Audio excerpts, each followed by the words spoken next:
Из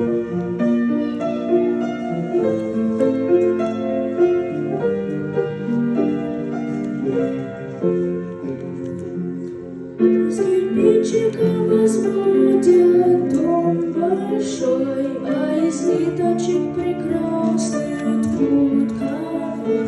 Так и церковь создает Господь благой из людей, из наших братьев, сестер.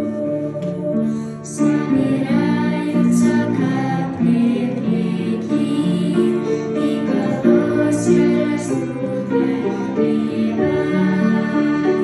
Я хочу с церковью навеки к Иисусу прийти на небо. Я хочу с церковью навеки к Иисусу прийти на небо.